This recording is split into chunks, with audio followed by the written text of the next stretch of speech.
Hello दोस्तों। तो स्वागत है आपका क्वालिटी कंटेंट के डिजिटल लर्निंग प्लेटफॉर्म पर। तो दोस्तों कैसे हो आप सब? उम्मीद करता हूँ शायद सब ठीक हो गए। तो अभी चल रही है अपनी राजस्थान कला और संस्कृति की सीरीज़, और जिसमें अपना अब लास्ट चैप्टर रह रहा है राजस्थान का साहित्य। वो आज अपन ने स्टार्ट कर दिया है। आने वाली 2-3 क्लासों में वो कंप्लीट हो जाएगा, और उसके बाद कोई एक्स्ट्रा अगर क्लास होगी तो आपको करवा दी जाएगी। ठीक है। तो आज का अपना टॉपिक है राजस्थान का साहित्य। बिना टाइम वेस्ट किए अपनी क्लास शुरू करते हैं। तो ये है अपना आज का टॉपिक राजस्थान का साहित्य। अब सबसे पहले साहित्य में अपन भाषा विकास की बात करते हैं। तो भाषा विकास कैसे हुआ था? सबसे पहले आर्य भाषा थी वैदिक संस्कृत से। वो 2 भागों में बांटा गया, जिसे एक तो पाली और एक संस्कृत में। पाली से क्या है, सूरसेनी प्राकृत, महाराष्ट्री प्राकृत और मगधी प्राकृत, ये इसके 3 भाग हुए।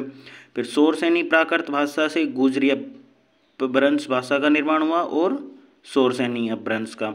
गुजरी अपभ्रंश भाषा से राजस्थानी का निर्माण हुआ, और गुजराती का। राजस्थानी भाषा में भी डिंगल और पिंगल, ये 2 इसके प्रकार हुए। अब सबसे पहले अपन डिंगल और पिंगल को पढ़ते हैं कि डिंगल और पिंगल क्या है। डिंगल क्या है, पश्चिमी राजस्थानी का साहित्य रूप है, और पिंगल है वो पूर्वी राजस्थान का साहित्य रूप है।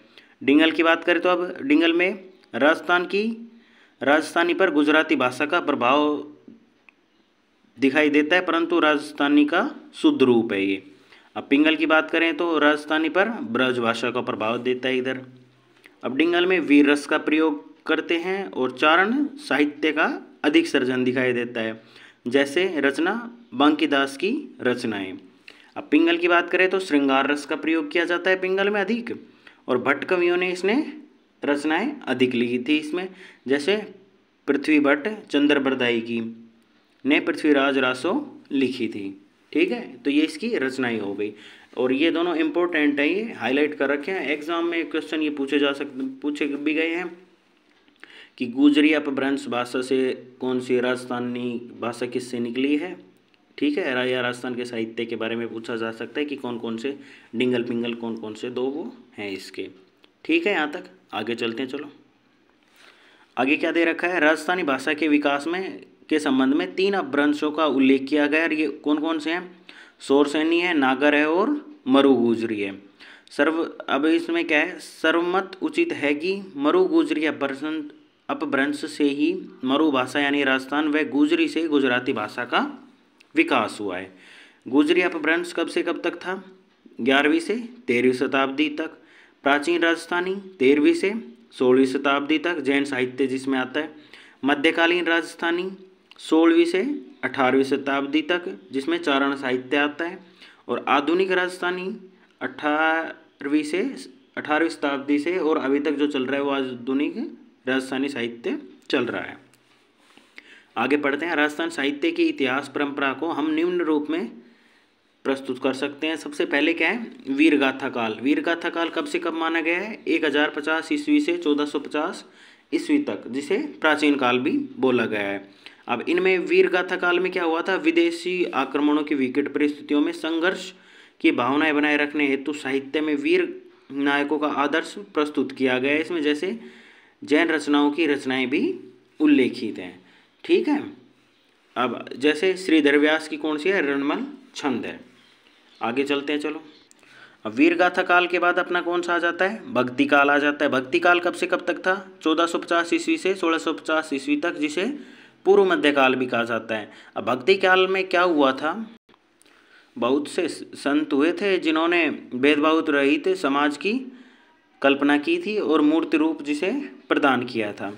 भक्ति काल की रचनाओं में दादूपंथी, राम स्नेही, अलखिया, जसनाथी आदि निर्गुण संप्रदाय के साथ मीराबाई के पद, पृथ्वीराज राठौड़ की वेलकृष्णन रुक्मणीरी, माधोदास दंदवाड़िया की रामरासो, ईश्वरदास की देवणिया एवं हरे रस तथा सायंजी जूला की नागदमन आदि सुगुण सगुण रचनाएं हैं। ठीक है, ये इंपॉर्टेंट है, सारी याद रखने इनको, इनमें से क्वेश्चन बन सकता है। ये हो गया अपना भक्ति काल का। अब उसके बाद अपने कौन से काल आता है, श्रृंगार रीति और नीतिपरक काल। और कब से कब तक था ये? 1650 ईस्वी से 1850 ईस्वी तक, जिसे उत्तर मध्यकाल भी माना जाता है। इसमें क्या था, प्रेम ख्यानों, काव्यशास्त्रों यथा रघुनाथ रूपक, मंछाराम से संबंधित रचनाएं प्रस्तुत होने लगी थी। संबंध बोधन परक नीतिकारकों में मोतियोरा सोरठा, राजियारा सोरठा, चकरियारा सोरठा व बेरियारा सोरठा आदि प्रमुख रचनाएं थी। तो ये रचनाएं याद रखना, पूछी जा सकती हैं एग्जाम में। उससे आगे बात करते हैं, विविध विषयों व विधाओं से युक्त था। ये कब से कब था, 1850 ईस्वी से और अभी तक जो आधुनिक काल चल रहा है इसे हम मानते हैं। इसमें क्या था, 1857 के पश्चात नवीन चेतना के संचार का प्रभाव साहित्य पर पड़ा था। ठीक है, साहित्य में इस समय में शंखनाद बांकीदास जो मारवाड़ के थे और सूर्यमल मिश्रण बूंदी के थे, उन्होंने साहित्य के क्षेत्र में अपनी चेतना का वो किया था। अबुल फजल ने की जो पुस्तक थी ना आईन अकबरी, उसमें मारवाड़ी भाषा का उल्लेख किया गया था।